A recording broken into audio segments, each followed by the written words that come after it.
grovelers. Epiphany time. Time for the epiphany. It's so simple.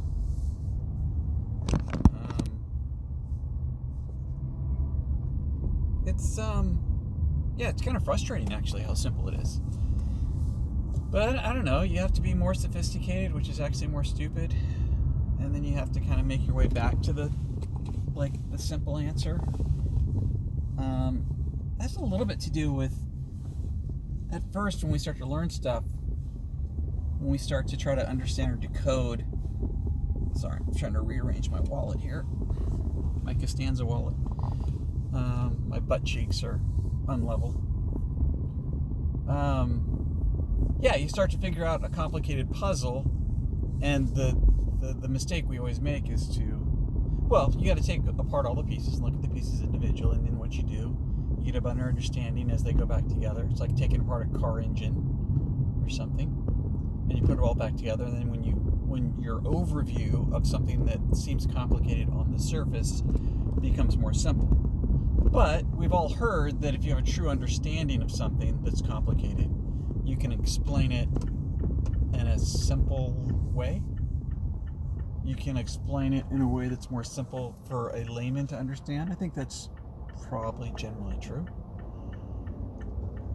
And such as this. So for you grovelers that can't sit through my ridiculously long videos, I'm going to tell you the answer right now, and then you can turn off the video.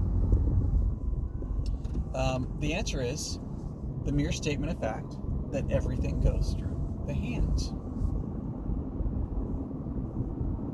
Everything goes through the hands. That's it.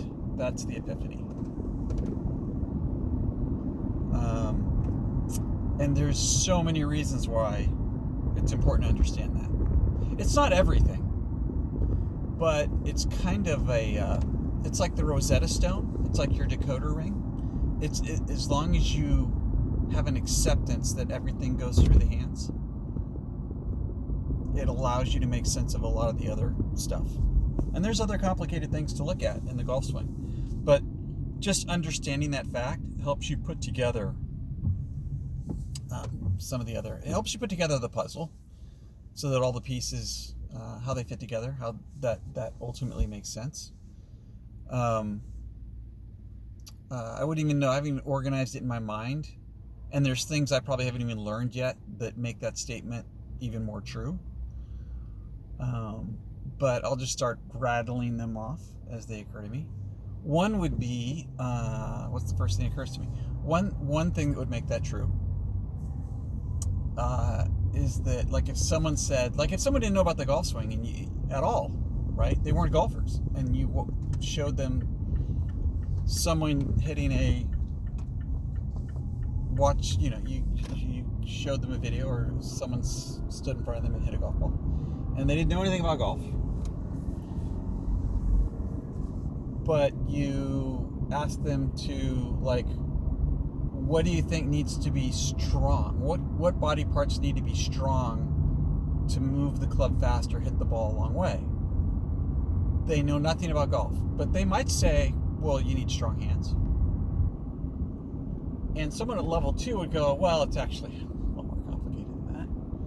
You need strong legs and a strong core, strong obliques, strong abs, and strong glutes, and you need the core muscles to be able to create a foundation of speed that can be translated. And all the hands are doing is just kind of,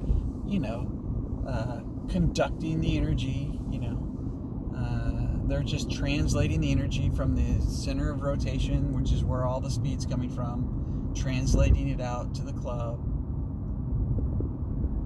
Yeah. But that wave of energy coming through moving from your body to the handle, you've got to have strong hands to conduct that energy. Really strong. Right? So, the strength of your hands, which is really more strength of your forearms, probably, right? I don't know how it all works, but basically, how tightly, when those little grip strength measures, it's the muscles in your forearms, probably more than anything.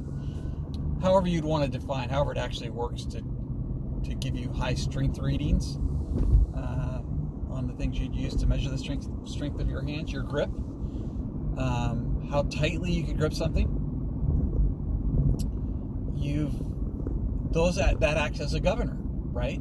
So your body's very sophisticated. Your central nervous is very sophisticated. It's only going to move the other parts as fast as it can get the energy out to your hand, out through your hands, right? So the hands are the gateway, and if your gateway is shut down, it's not going to try to push as much energy through that gateway if the gateway can't handle it.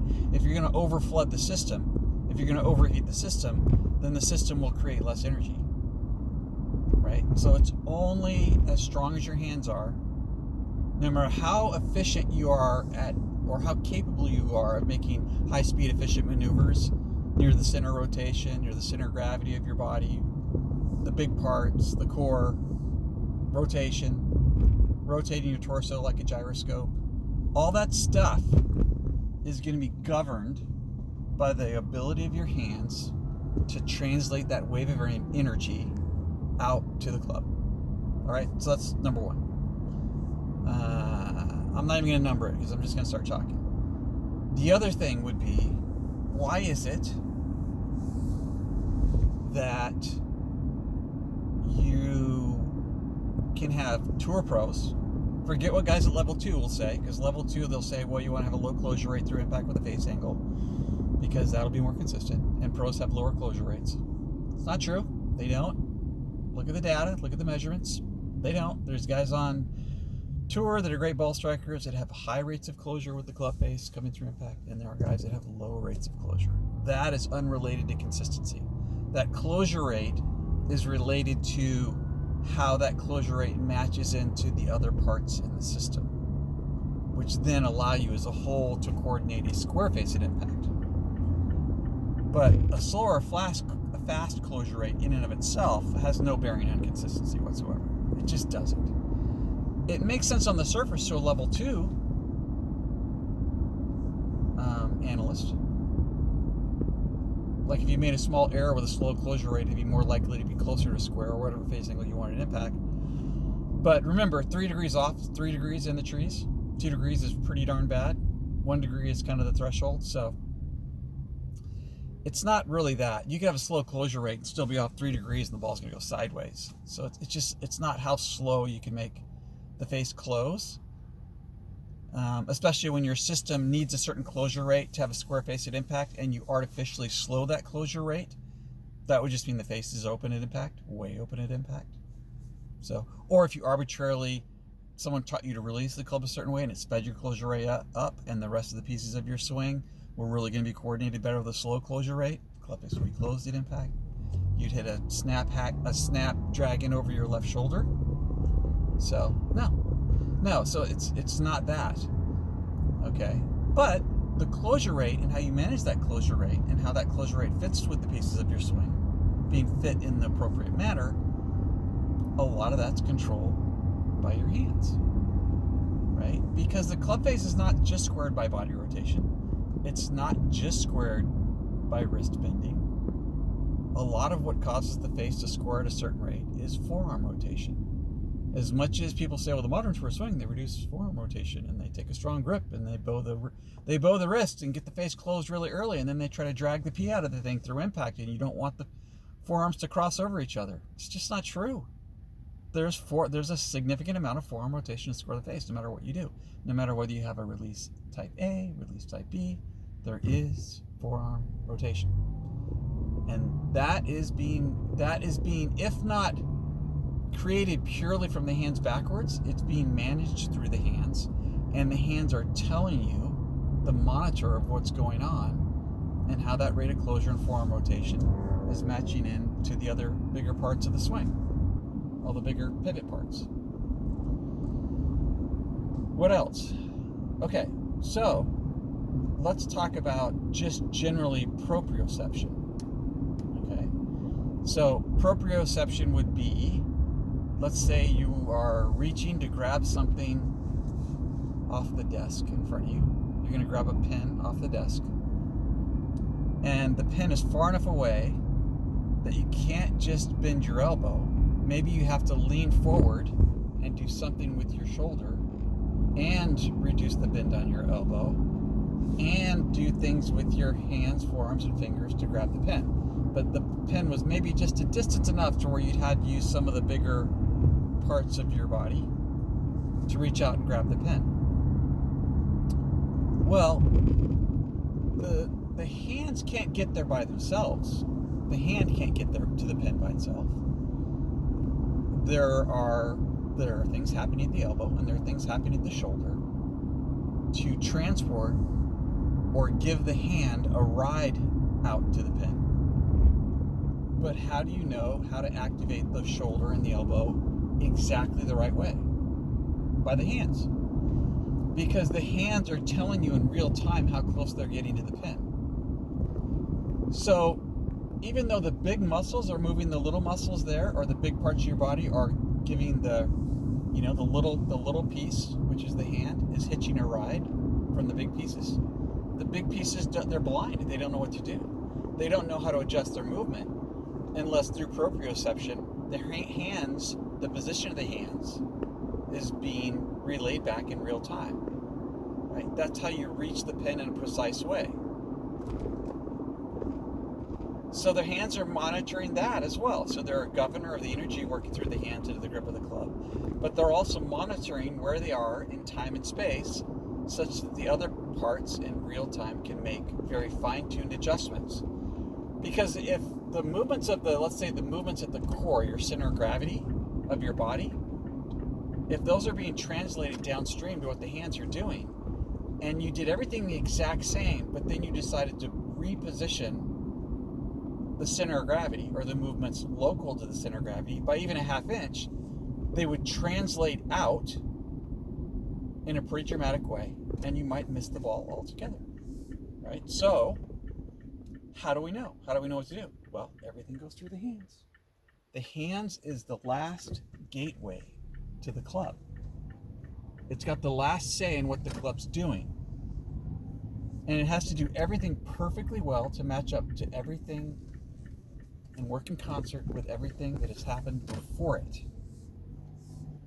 So your sense of what the hands are doing tells you exactly what the rest of the parts have to do, right?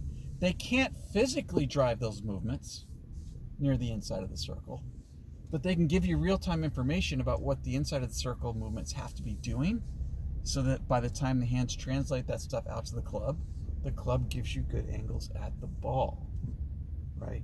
So I'm at my lunch stop right now. There's so much more to say about this. This is just the first piece. I should cut the video off now, though. I can keep talking about this literally for 3 hours, about all the different ways that understanding that everything goes through the hands is important to putting together the golf swing, to analyzing the golf swing, to constructing the golf swing, to understanding how all the parts match together, to understand what matchups mean, to understand how, if you had a stock swing, you would change that stock swing to hit different types of shots. It just goes on and on and on. It opens your eyes, it removes the scales from your eyes, and it opens up an understanding of how the golf swing works. It just does. It's not the only thing you can understand, but it's like the decoder ring to learn all the other stuff, and it makes it a lot less complicated. And it's something that might occur to you early on looking at the golf swing, but it's not something you accept until much later in your understanding of the golf swing. So that's a little bit of a few little nuggets, opening nuggets about the Epiphany, and we'll continue to discuss it more. All right, guys, see ya.